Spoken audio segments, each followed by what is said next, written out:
오늘 하나님의 말씀 여호수아서 14장 6절에서 15절까지인데요.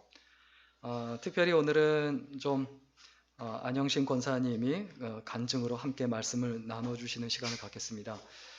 사실 교회마다 일방적으로 목회자가 혼자 묵상하고 준비한 설교에만 이제 듣기에 급급하다 보니까 하나님 말씀을 붙잡고 다른 분들이 어떻게 살아가는지, 다른 크리스천들이 어떻게 살아가는지, 그리고 그 말씀을 어떻게 묵상하는지 이것을 같이 쉐어할 기회가 없고 기껏해야 이제 성경 공부하면서 조금 나누는데 그것도 인도자에 의해서만 일방적으로 이제 진행이 되는데 오늘 좀 미국에서 물론 오랫동안 생활하고 계시지만은 삶 속에서 말씀을 또 어떻게 묵상하고 그리고 그 말씀대로 살아가려고 얼마나 또 애를 쓰시는지 함께 좀 은혜를 나누는 시간을 가지려고 합니다. 그래서 오늘 말씀 성경 구절 여호수아 14장 6절부터 15절 교독하겠습니다. 제가 먼저 읽고 한 절 읽고 한 절씩 교독하겠습니다. 제가 먼저 읽습니다.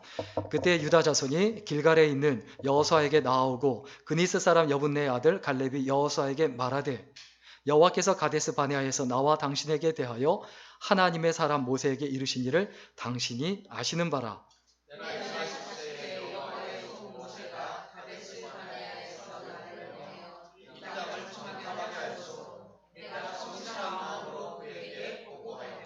나와 함께 올라갔던 내 형제들은 백성의 간담을 높게 하였으나 나는 내 하나님 여호와께 충성하였으므로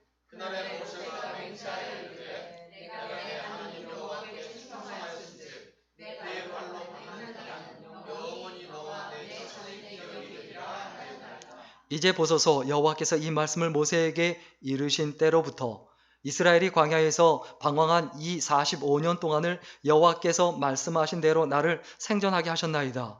오늘 내가 85세로 돼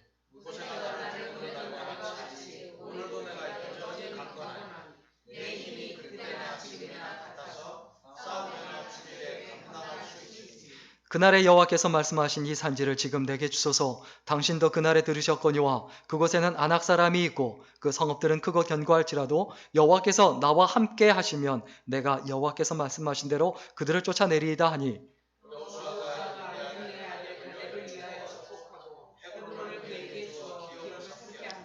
헤브론이 그나스 사람 여분네의 아들 갈렙의 기업이 되어 오늘까지 이르렀으니 이는 그가 이스라엘의 하나님 여호와를 온전히 쫓았습니다. 같이 읽겠습니다. 기럇 아르바라 아르바는 아낙 사람 가운데에서 가장 큰 사람이었더라. 그리고 그 땅에 전쟁이 그쳤더라. 함께. 오늘 주께서 나와 함께 하시면 이라는 제목으로 안영신 권사님과 함께 말씀 나누겠습니다. 또 안영신 권사님과는 또 하나님께서 어떻게 동행하셨는지 함께 기울이고 함께 말씀을 나누도록 하겠습니다. 우리 박수로 환영하겠습니다.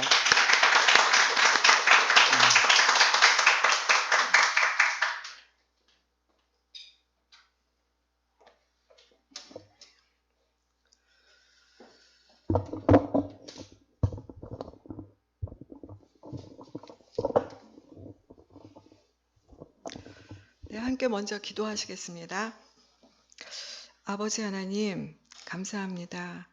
이 시간 저희의 마음을 여시고 아버지의 마음을 저에게 부어주셔서 상한 영혼은 쌓임을 얻고 병든 영혼을 고침을 받으며 연약한 영혼이 강해지고 길 잃은 영혼은 길을 찾게 하여 주시옵소서. 모든 걸 아버지께 의뢰하며 예수님의 이름으로 기도합니다. 아멘. 저 두 분 목사님하고 제 교수님께서 강해 설교와 영적 원리 설교로 여러분들의 영을 잘 깨워주시고 또 잘 자라게 해주시는 것 같아서 저는 저의 삶의 현장에서 주님께서 어떻게 역사하셨는지 간증을 함께 나누고자 합니다. 저는 간증이 굉장히 많아서 시리즈별로 있어요. 그래서 다는 못 나누고 몇 가지만 나누기로 하겠습니다. 먼저 오늘 읽은 본문을 함께 살펴보겠습니다. 여러분들이 너무나 잘 알고 계시는 내용이고 또 여호수아서 하면은 여호수아가 얼마나 대단한 리더인지 우리 모두가 알고 있습니다. 그러나 저는 리더의 자리에 서지 않았어도 평생을 온전한 마음으로 주님을 따랐던 갈렙에게서 늘 잔잔한 감동을 받곤 합니다. 오늘 본문에서 보면은 하나님께서 주신 약속의 땅 가나안을 정복하는 과정에서 각 지파들이 땅을 분배받는 장면입니다.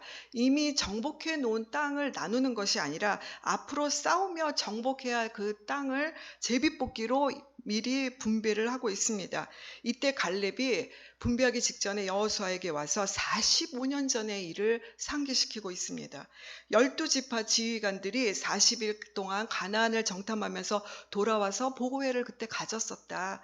적과 꿀이 흐르는 땅이 맞았지만은 거주민은 강하고 성읍은 크고 견고한 데다 아낙 자손이 있어서 절대 이기지 못할 거라는 그런 보고를 했다. 그때 갈렙은 우리가 곧 올라가서 그 땅을 취하자. 우리는 반드시 이길 것이다. 라고 했지만 회중들은 밤새 통곡하고 원망하고 대표를 뽑아서 우리가 애굽으로 돌아가자. 이렇게 아우성을 쳤습니다. 그래서 여호수아와 갈렙이 막 옷을 찢으며 슬퍼하면서 그 땅은 심히 아름다운 땅입니다. 주님이 우리를 기뻐하시면 우리를 그 땅으로 인도하실 것입니다. 하나님을 거역하지 마십시오. 두려워하지 마십시오. 주님께서 우리와 함께 하십니다. 라고 호소를 했습니다. 그런데 그럼 그 회중들이 그 말을 듣고 감동해서 마음을 돌이켰냐 하면 그것이 아니라 여호수아 갈렙이 이 갈렙을 돌로 치려고 했습니다. 그 순간 하나님의 영광이 나타나 이렇게 말씀하셨어요. 너희들이 말한 대로 해주겠다. 20세가 넘은 사람들은 나를 원망한 사람들은 광야에서 죽을 것이다. 정탐했던 날수를 하루를 1년으로 쳐서 40년 동안 너희 짐을 져야 한다. 너희 자녀들은 광야에서 40년 동안 양을 치면서 너희 죄를 짊어질 것이다. 그때 너희는 내가 너희를 싫어하면 너희가 어떻게 되는지 알게 될 것이다.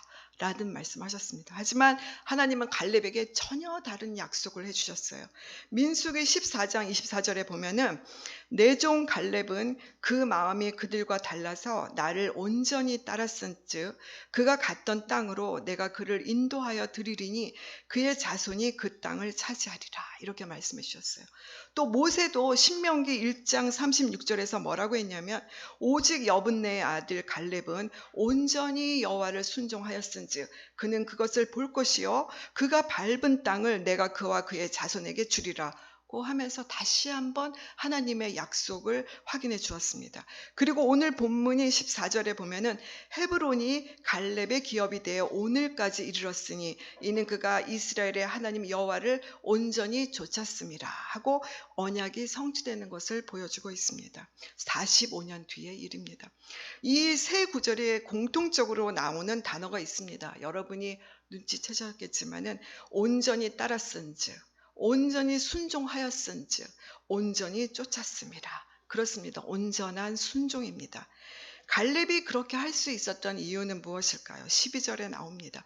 여호와께서 나와 함께 하시면 여호와께서 말씀하신 대로 그들을 쫓아내리니 즉 하나님께서 나와 함께 한다는 것을 믿었기 때문입니다.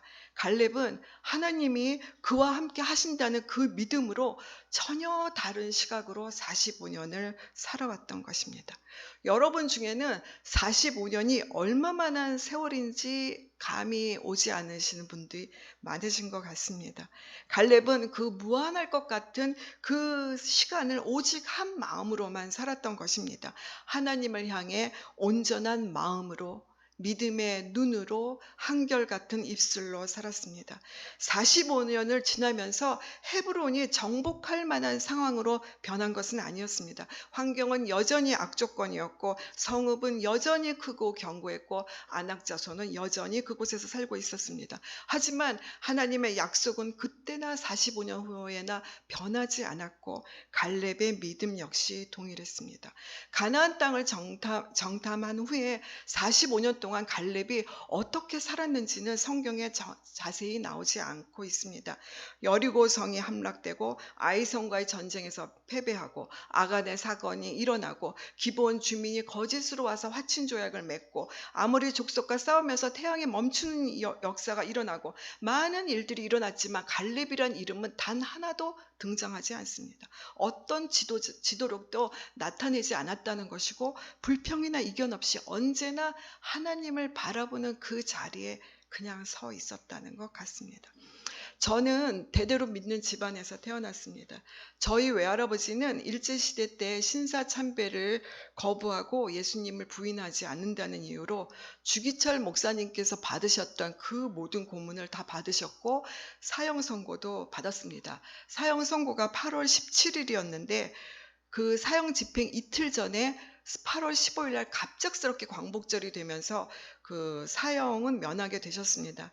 어렸을 때 외갓집에 가면은 그 8명의 이모와 외삼촌들 또 그에 딸린 가족들이 한방도 모자라 마루 끝까지 마루 너머에 있는 건너방에까지 가득 모여서 늘 예배를 드렸고 예배 시간 외에도 누가 어디서 한 사람이 찬송가를 부르면 이어서 사부 합창이 되면서 정말 아름다운 천상의 장소 같은 그런 것들을 저는 많이 경험을 했습니다. 그렇지만 제게 하나님은 여전히 집안의 하나님이었고 외할아버지 하나님, 성경에 있는 아브라함의 하나님, 야곱의 하나님이었습니다.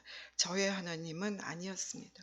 그래도 저는 착하게 살았습니다. 그런데 초등학교 한 2, 3학년 정도 때 저는 이제 키가 작아서 작은 부류 애들하고 놀았는데 키가 큰 애들 중에 어떤 애가 한 번도 저랑 놀아보지 않았던 어떤 친구가 불쑥 제 앞에 와가지고 저에게 너는 착한 게 아니야. 너는 바보야.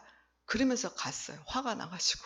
그러니까 멀리서 저를 지켜보면서 늘 손해보고 양보만 하고 화낼 줄 모르고 했던 제 모습이 답답하고 화나고 신경질이 나가지고 저한테 와서 그 말 한마디 하고 가버렸던 것입니다.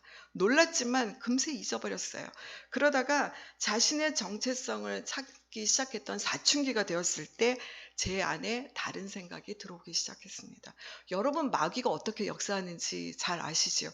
요한복음 13장 2절에 보면은 마귀가 역사하는 방법이 나옵니다. 마귀가 벌써 시몬의 아들 가롯 유다의 마음에 예수의 팔 생각을 집어넣었더니 마음에 생각을 넣습니다. 저도 다른 생각이 들어왔습니다. 이 세상은 싸워서 이겨서 쟁취해야 살아갈 수 있는데 하나님의 말씀대로만 살면 내가 지금까지 바보처럼 살았던 것처럼 계속 바보처럼 손해만 보고 살겠구나 라는 생각, 그리고 하나님 없이 살 수 있을 것 같다는 자신감, 그래서 불편하게 느껴졌던 하나님을 떠나기로 결심을 했습니다. 하나님이 살아계시다는 것을 알면서도 불특정 다수인의 하나님을 께서 그닥 저 한 사람 신경 쓰지 않을 것 같다는 생각, 하나님을 찾는 사람이 이렇게 많은데 나까지 하나님을 귀찮게 하지 말자 하는 생각, 그리고 하나님을 섬기는 것은 내가 구원을 받는 것보다는 구속받고 속박을 받는 것 같다라는 생각, 이런 생각이 들어서 하나님과 협상을 하기로 했습니다. 그래서 하나님께 하나님은 하나님 세계에 사시고 저는 제 세계에 살겠습니다. 나도 하나님 세계를 간섭하지 않을 테니까 하나님도 제 세계를 간섭하지 마세요. 우리 서로 쿨하게 따로따로 지냅시다. 이러면서 나름대로 하나님께 예의를 갖추기 위해서 마지막 예배일을 정했어요. 그래서 제가 고등학교 때였는데 고등부 예배 갖고는 안 될 것 같아서 어른 대예배에 참석을 해서 맨 앞자리에서 예배를 드렸습니다. 그리고 목사님의 축도가 끝난 다음에 저는 마음속으로 한마디를 더 했어요. 하나님, 그럼 안녕히 계십시오. 그렇게 인사하고 예배당을 빠져나오는데 하나님이 당장에 내 등짝을 잡아 당길 것 같은 그런 두려움이 생겨서 진땀을 흘리며 근데 무사히 나왔습니다. 그리고 주일 예배를 그 다음부터 다니지 않았고 기도도 하지 않았고 성경도 읽지 않았습니다. 일주일에 하루가 그냥 공짜로 생기다 보니 너무 좋았어요. 그래서 제가 하고 싶은 거 다 하면서 내가 이상한 집안에 태어나서 지금까지 이렇게 쓸데없는 고생을 했구나 라는 생각을 하면서 지냈습니다. 몇 달을 그냥 아무 탈 없이 잘 지냈는데 어느 날부턴가 안 좋은 일이 하나둘 닥쳐왔습니다. 하나님이 저를 부르는 것 같다는 느낌이 들었어요. 그렇지만 저는 돌이키지 않았습니다. 내가 어떻게 해서 이렇게 어려운 결정을 했는데 여기서 돌이킬 수 없다. 조금만 더 견뎌내면 하나님이 나를 포기하시겠지. 이런 생각을 하면서 이를 악물고 견뎌냈습니다. 안 좋은 일이 생기고 너무 자존심 상하는 일, 억울한 일, 그런 일들이 생기면서 내 삶의 평안이 없어졌어요. 그랬지만 돌이킬 수가 없었어요. 왜냐하면 내가 여기까지 견뎠는데 조금만 더 길면 하나님께 완전히 포기할 것이다. 이런 생각이 들었던 거죠. 그래서 그렇게 견뎌내고 있는데 어느 날 하나님께서는 제 생명 자체를 위급하게 만드셨습니다. 그래서 어느 날 제가 초저녁에 바닥에 엎드려서 책을 읽고 있었어요. 읽고 있었는데 제 영이 제 육을 떠나는 경험을 했습니다. 그래서 제 영이 그 천장에 고공비행하는 자세 아시죠? 딱 천장에 평행하게 제가 이렇게 떠 있었어요. 떠 있고 옆을 보니까 형광등이 옆에 이러고 있는 거예요. 그랬는데 여러분이 신기한 건 제가 분명히 영인데 이렇게 했는데 이 몸이 닿는 게 느껴져요. 나는 영인데. 그리고 성경에 나오는 말들이요 구석구석 다 맞아요.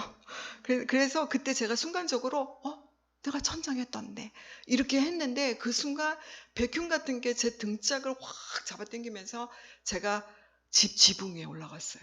지붕 위에 올라갔는데 저희 집이 그때 지하실까지 3층 구조였는데 전체가 한눈에 다 보이고 가족들이 모두 식당에 모여 있는 게 보였어요. 그래서 제가 그 순간에 또 다 식당에 모여 있네 이러는데 또 등짝에 막 백큐미 잡아당기는 거죠. 휙 올라가가지고 우리 동네 공중 꼭대기에 제가 올라갔어요. 올라갔더니 이 사방이 전체가 다 한눈에 다 보이는 거예요. 그랬는데 저쪽 끝에서 검은 옷을 입은 두 사람이 이렇게 지나가고 있었어요. 지나가는데 저희 집 앞에서 딱 서더니 제 방을 향하여서 이런 말을 하는 거예요. 쟤를 데려가야 돼. 근데 저는 이미 공중 꼭대기에 있으면 공간적으로 굉장히 먼 거리인데 그 사람이 딱 정면에 크게 보여요. 보이고 입을 열어서 말하지 않아요. 근데 그 영의 소리가 굉장히 크고 명확하게 들리고 쟤라고 말했을 때 그 쟤가 전지 그 순간에 알아요. 그랬을 때 제가 두렵기 시작을 했고 그리고 하나님을 떠난다는 게 이렇게 큰 죄구나 하는 거를 그 순간에 깨닫고 제가 하나님께 회개하는 기도를 막 드렸어요. 하나님, 제가 하나님을 떠나는 것이 이렇게 큰 죄인 줄을 몰랐습니다. 저를 용서해 주세요 하면서 기도를 했을 때 제 영이 순간적으로 정말 순식간에 제 육으로 다시 들어가는 경험을 했습니다. 여기까지 얘기하면 어떻게 생각하면 가위 눌린 거 아니야? 꿈꾼 거 아니야? 이렇게 얘기할 수가 있는데 제가 제 육으로 들어가는 그 순간에 용수철처럼 튀어서 무릎을 꿇고 앉아 기도를 하기 시작을 했습니다. 근데 그 전에 회개하는 그 순간에는 온 두려움이 내 안을 감쌌는데 제가 다시 깨어났을 때는 말로 형용할 수 없는 그런 평안한 가운데 너무너무 기뻤고 감사로 충만했습니다. 그래서 그때 정말로 눈물로 기도를 하면서 제가 깨달은 것이 3가지가 있었습니다. 첫째는 제가 죄인이라는 것을 철저하게 깨달았어요. 저는 굉장히 좀 정직하게 살아간 편이었고 해서 그냥 아담의 원죄라는 지식적으로만 알고 인정을 했을 뿐이지 제가 죄인이라는 거를 제가 제 마음속으로 깊이 깨닫지는 못하고 있었습니다. 그런데 제가 그것을 깨닫게 되었고 정말로 제가 십자가의 보혈 없이는 용서받을 수 없는 죄인이라는 것을 제가 깨달았고 두 번째는 하나님이 바로 나의 하나님이라는 것을 그때 알게 되었습니다. 정말로 나를 너무 사랑해서 나를 주목하여 보시고 그리고 나의 모든 것을 알고 계시고 하는 하나님이라는 것입니다. 이 많고 많은 사람들 중에 저 하나 없어도 하나님은 손해볼 것이 없는데 저 하나를 놓치지 않으시겠다고 저 때문에 흘리신 그 보혈을 그냥 버릴 수 없다고 정말 나의 생명을 송두리째 잡아서 다시 살려내신 그 하나님의 절대적인 사랑을 알면서 그 밤에 정말 많이 울었습니다.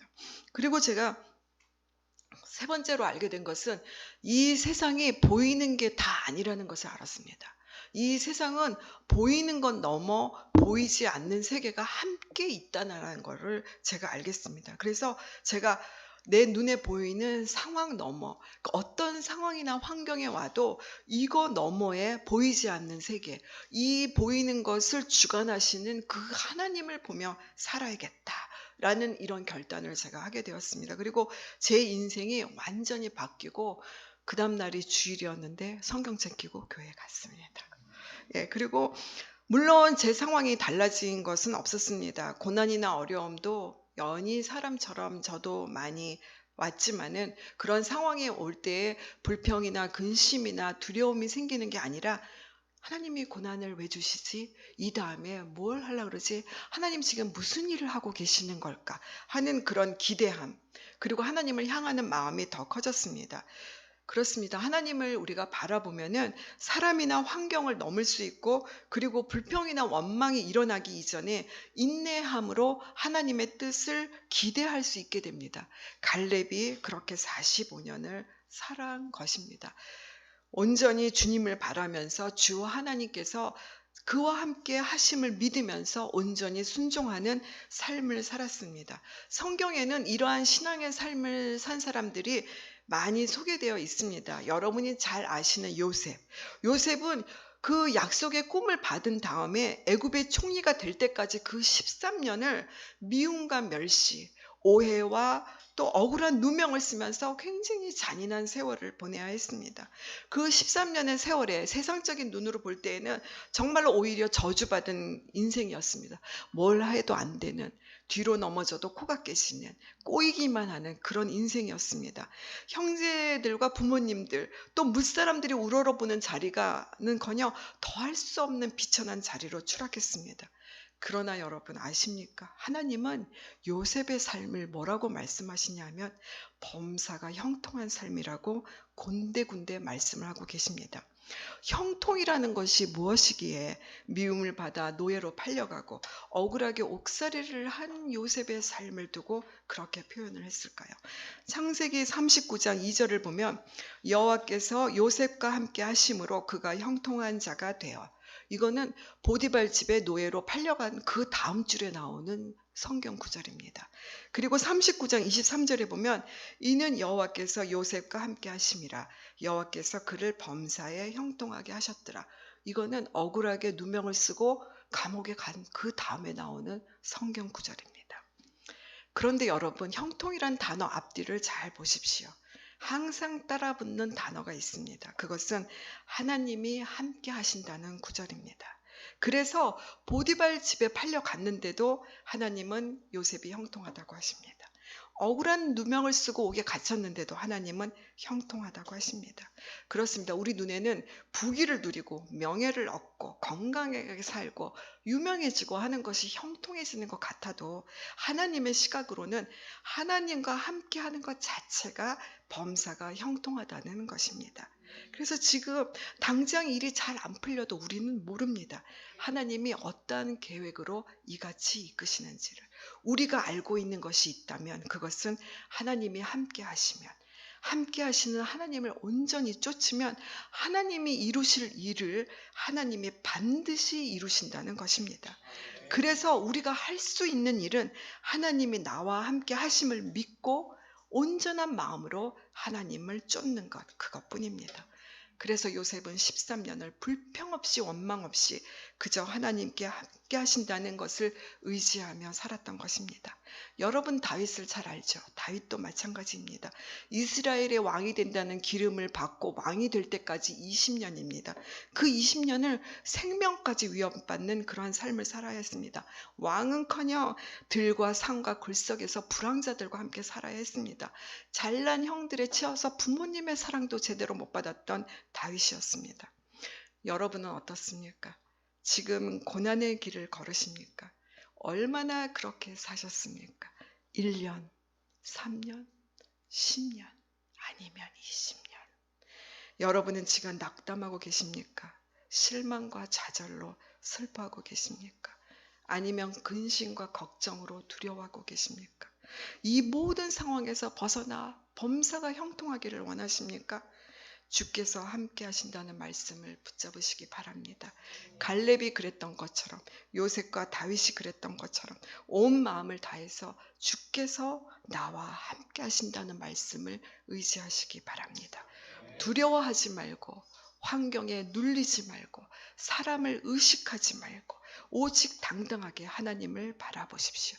주께서 함께 하신다는 말씀을 붙잡으시기 바랍니다.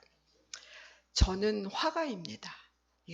제가 유치원에 다니면서 정말 그 교육기관이라고 하는 최초로 다닌 그 유치원에서 가장 처음 들은 칭찬이 그림을 잘 그린다는 것이었습니다. 그래서 선생님은 너는 나중에 미술을 하면 좋겠다. 아버지 모시고 와. 내가 상담해 줄게. 이러면서 제가 말씀을 해 주셨어요. 집에 가서 아버지께 그런 말씀하셨더니 아버지께서 그런 말 들으려면 내일부터 유치원 가지 마라. 이렇게 말씀하셨습니다.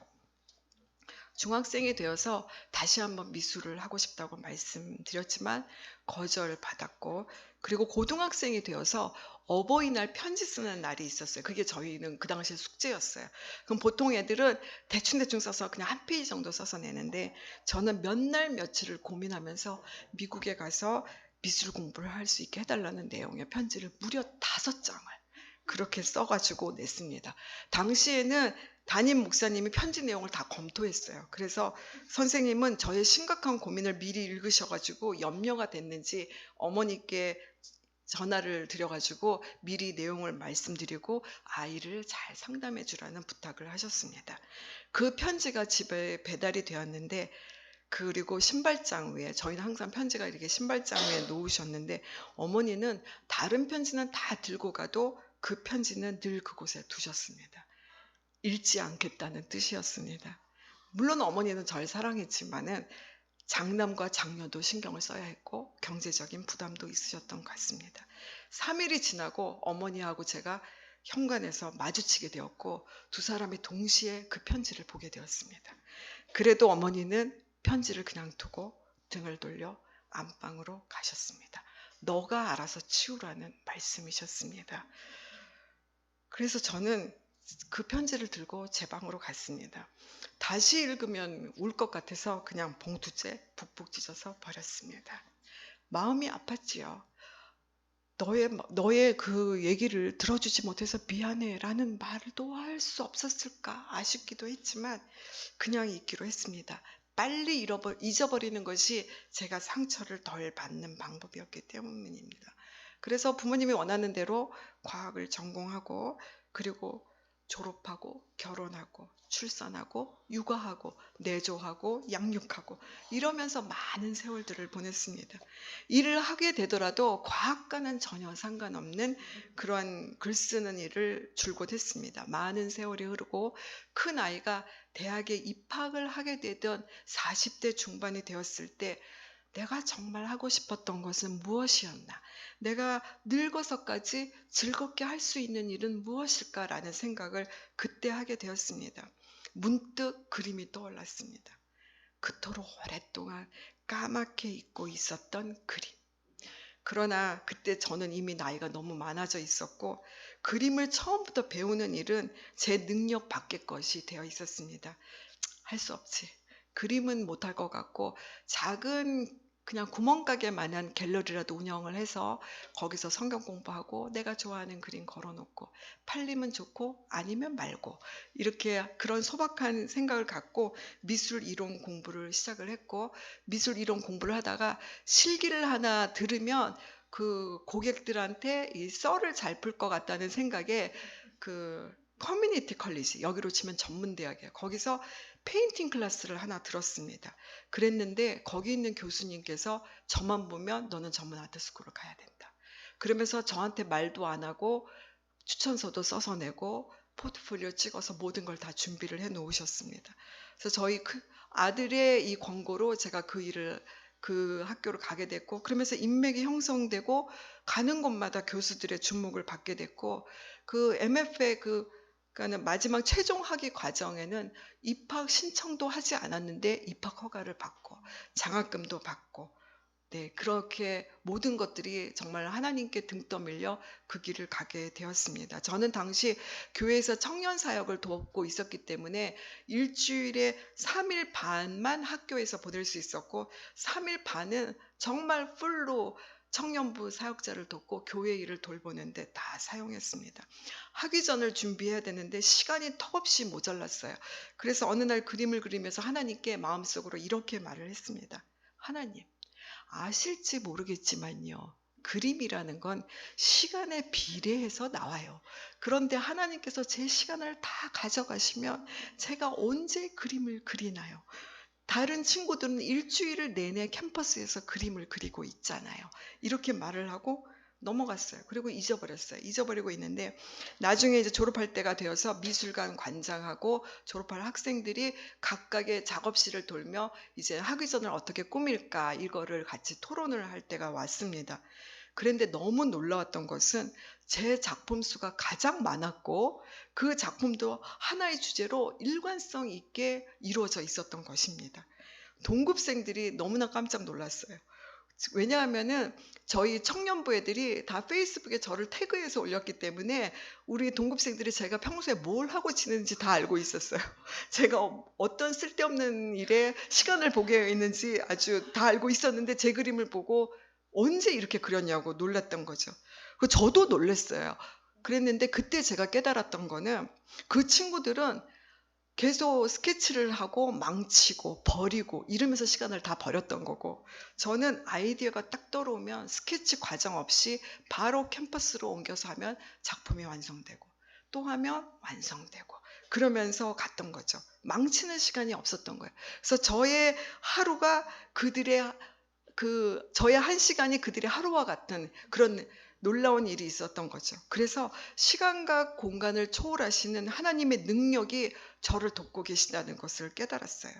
그리고 또 학위 전시회에는 한 후원자가 나타나서 학위 전에 냈던 모든 작품을 전체로 사는 미술대학 역사에도 없는 그런 기록이 남겨졌습니다.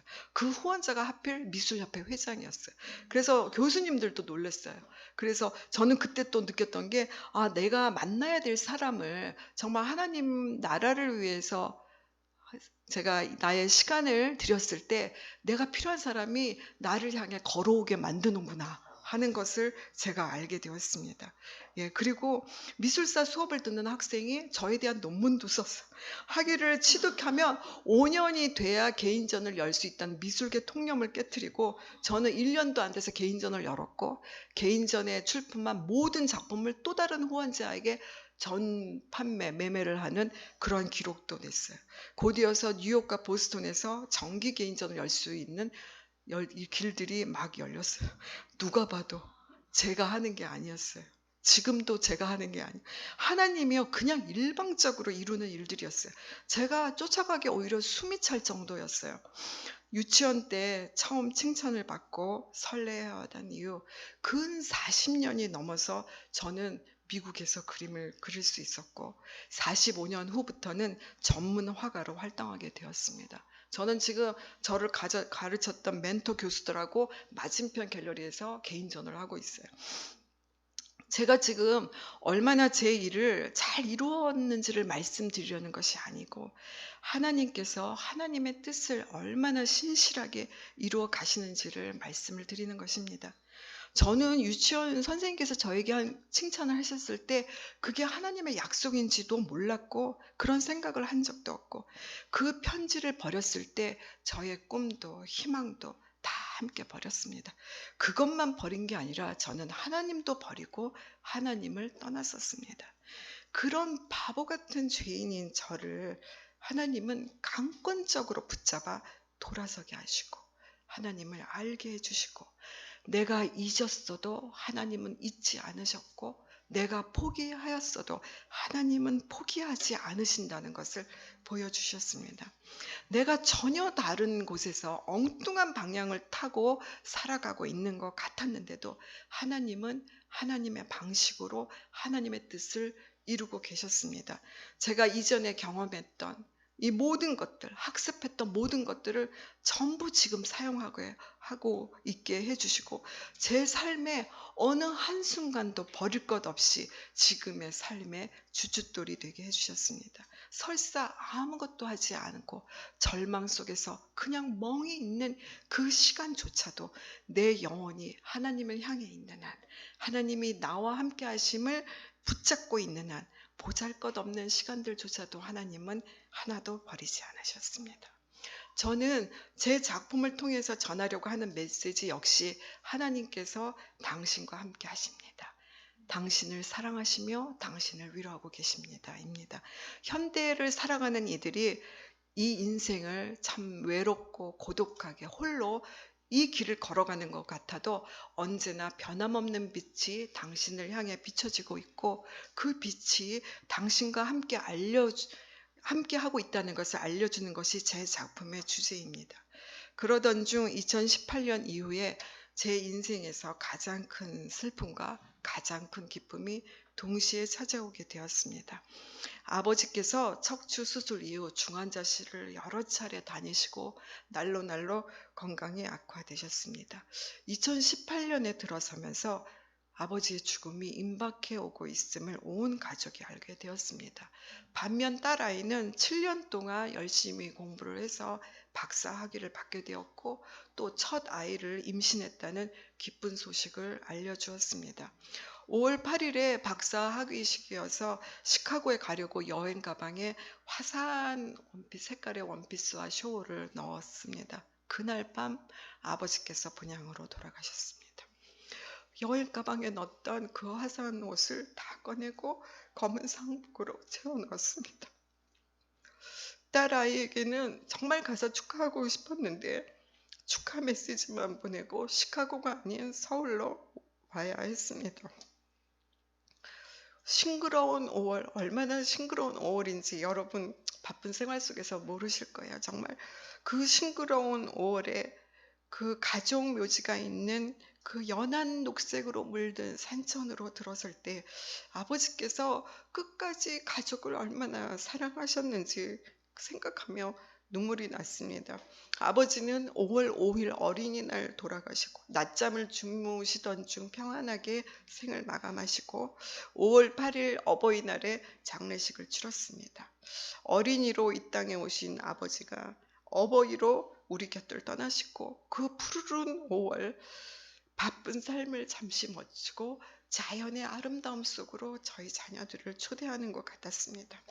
또 공교롭게도 딸 아이의 예정일은 12월 25일 주님께서 오신 크리스마스였습니다. 주님께서 슬픔에 쌓인 제게 새로운 희망을 약속해 주는 것 같았습니다. 모든 것이 날짜마저도 하나님께서 인도하시는 것이죠. 슬픔 속에서 저를 위로하시려고 애쓰시는 하나님의 위트에 미소가 지어졌습니다. 미소를 지었지만 그렇다고 슬픔의 무게가 지워지는 것은 아니었습니다. 이처럼 슬픔과 기쁨이 뒤범벅이 되어 제 감정이 무엇인지 모를 때 제가 우연하게 동영상 하나를 보고 제 영혼이 완전히 흔들림을 경험하게 되었습니다. 그것은 정말 완벽한 환희와 기쁨, 더할 수 없는 자유 속에서 춤을 추고 있는 한 여인의 동영상이었습니다. 넋을 잃고 계속 보고 리플레이를 하면서 계속 보고 있다가 사실은 내 영혼도 이렇게 춤을 추고 있었던 거였구나 하는 것을 깨닫게 되었습니다. 그것은 팀 켈러가 언급한 춤추는 삼위일체를 기억나게 해주었고 주님께서 동행해 주시는 한 슬픔이 결코 슬픔이 아니라는 것, 내 영혼은 오히려 말할 수 없는 자유 속에서 춤추는 삼위일체 하나님과 함께 내 영혼도 춤을 추고 있다는 사실을 깨닫게 된 것입니다. 그리고 저는 저의 작품은 춤추는 삼위일체 하나님, 또 그 하나님과 함께 춤추는 우리들의 기쁨, 환희, 감사, 영광이라는 메시지로 채워넣기 시작했습니다. 때때로 자신에게 묻습니다. 나는 지금 무엇을 보고 있으며 어디로 가고 있는지를. 저 역시 때로는 저보다 더 잘 나가는 화가들이 눈에 들어오고 나도 빨리 이것을 해봐야겠다, 저것도 해봐야지 하면서 정신없이 허덕이는 시간에 맞닥뜨릴 때가 있습니다. 아버지가 돌아가신 후 화가로서의 내 삶의 미션 스테이트먼트를 무엇인지를 정리해야겠다 하는 생각이 들었습니다. 그냥 무작정 이 길을 달려가서는 안 되겠다 하는 생각이 들었습니다. 나는 그림을 그리면서 무엇을 해야 하는가? 내가 화가로서 우선권을 둬야 하는 것은 무엇인가? 이거를 생각을 했을 때 그때 안병동에서 제가 전시회를 했던 것이 떠올랐습니다. 그곳은 일반인은 물론 보호자도 들어갈 수 없는 그야말로 그 심한 환자들과 의료진만 들어갈 수 있는 그 병동에 제가 전시를 한 적이 있었는데 큐레이터가 제 작품을 설치를 하고 있는 그때 환자들과 의료진들이 와서 나 이 그림이 뭘 말하는지 알겠어 하면서 제가 정말 전하고자 하는 그 메시지를 그들이 얘기를 했다고 큐레이터가 감동하면서 저에게 연락을 해 주었습니다. 그러면서 그 큐레이터가 내가 작품 설치를 38번째 지금 하고 있는데 이 같은 반응은 이렇게 빨리 반응을 받기는 정말 처음이었다고, 너는 네가 전하고자 하는 메시지를 정말 제대로 확실하게 잘 하고 있다라는 말을 해주었던 것이 기억이 났습니다. 그래서 그때 제가 깨달은 것은 하나님께서는 나의 작품을 통해서 목회를 하시는구나 하는 생각을 했습니다. 그래서 저는 그래, 나는 병원 개인전에 나의 우선권을 두어야겠다. 그렇게 마음을 먹자 이상하게도 병원에서 개인전 할 수 있는 기회들이 연이어 찾아왔습니다. 그리고 올해 2월에 생각지도 않게 올해의 예술가상을 또 받게 되었습니다. MAG에서 규모가 가장 큰 예술협회에서, 미술협회에서 주는 것인데, 저는 사실 2017년에도 이 상을 받았기 때문에 2년 만에 또 받으려는 생각은, 그런 경우는 거의 드물기 때문에 생각도 못했는데, 그 상을 받으면서 또 제 마음에 들었던 거, 하나님께서 내 미션 스테이트먼트를 기쁘게 받으셨구나, 보너스를 주시는구나 하는 마음이 들었습니다. 네, 주님께서는 그냥 기도하라고 말 안 하고 깨어 기도하라는 말씀을 하셨습니다. 늘 우리가 우리의 의식을 깨워서 하나님의 마음을 따라 살고자 발버둥치고 한순간 한순간을, 하루하루를, 그래서 영혼에 이르도록 살아가는 저와 여러분이 되기를 원합니다. 요셉과 다윗과 갈렙처럼 한결같이 하나님께서 주신 언약을 바라보는 그러한 삶을 살지 못했던 제게도 하나님은 늘 신실하셨고 하나님의 뜻하심을 이루어 가셨습니다.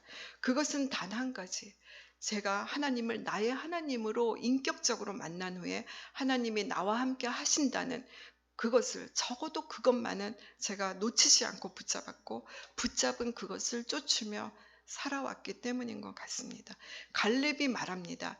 그날에 여호와께서 말씀하신 이 산지를 지금 내게 주소서.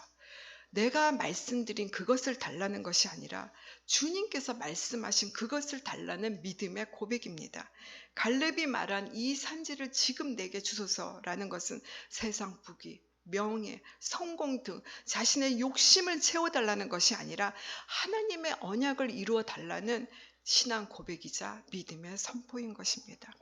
갈렙이 45년이 지났음에도 그 언약을 기억할 수 있었던 것 역시 갈렙이 말했던 것처럼 여호와께서 나와 함께 하시면 여호와께서 말씀하신 대로 그들을 쫓아내리이다.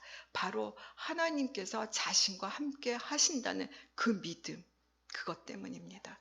아무리 좌절스러운 상황에서도 하나님의 뜻을 기대하며 인내하며 앞으로 전진할 수 있었던 것입니다. 하나님의 사랑을 받고 계시는 성도 여러분, 어떠한 상황에서도 하나님께서 나와 함께 하신다는 것을 붙잡으시기 바랍니다. 내 속에서 불평과 원망이 생길 것 같은 신호가 오면, 저희는 알지요. 그런 신호가 생길 것 같으면, 절망으로 주저앉을 것 같은 그런 상황이 오면 얼른 하나님이 나와 함께 하심을 바라보며 환경을 뛰어넘으시기 바랍니다. 갈렙이 85세가 되었을 때 가나안을 정탐했을 때 그 왕성했던 믿음을 추억하며 살지 않았습니다. 젊었을 때나 늙었을 때나 여전히 같은 믿음을 소유했고 하나님의 함께 하심을 끝까지 온전히 쫓았습니다. 그 오랜 세월을 결코 불평의 자리에 서지 않았고 언제나 하나님의 종 여호수아를 돕는 자리에 서 있었습니다. 여호수아와 함께 가나안 입성을 성공적으로 이끈 갈렙은 어쩌면 가장 좋은 땅을 당당하게 요구할 수도 있었을 텐데, 그가 했던 거는 정말 하나님의 함께 하심을 붙잡았던 거고 또한 하나님의 언약을 이루어지기만을 구했던 것입니다. 그것이 전부였기 때문에 오히려 겸손히 여호수아에게 나아가 축복을 받고 약속의 땅으로 전진할 수 있었습니다. 갈렙의 이 온전한 순종이 우리에게도 주어지기를 기대합니다. 어떠한 상황에서도 하나님께서 나와 함께 하신다는 것을 믿고 하나님께 온전히 순종하며 하나님의 약속을 이루어드리는 저와 여러분이 되기를 기도합니다. 네, 함께 기도하겠습니다. 아버지, 오늘 주신 귀한 말씀에 참 감사합니다. 우리는 그냥 죄인일 뿐인데 십자가의 보혈로 씻어주시고 우리를 향해 하나님의 뜻을 세우시며 그 뜻을 이루기 위해 끝없이 우리의 삶을 간섭하시고 우리의 생각과 뜻을 감찰하여 주시니 감사합니다. 이제 갈렙의 온전한 순종의 삶이 우리의 삶에서도 이루어지길 원합니다. 하나님이 나와 함께 하신다는 그 믿음이 어떤 순간에도 흔들리지 않기를 원합니다. 하나님의 뜻하심이 나의 삶을 통해 이루어지는 것을 목격하기를 원합니다. 저희를 사용하여 주시옵소서. 이 모든 말씀 예수님의 이름으로 감사하며 기도합니다. 아멘.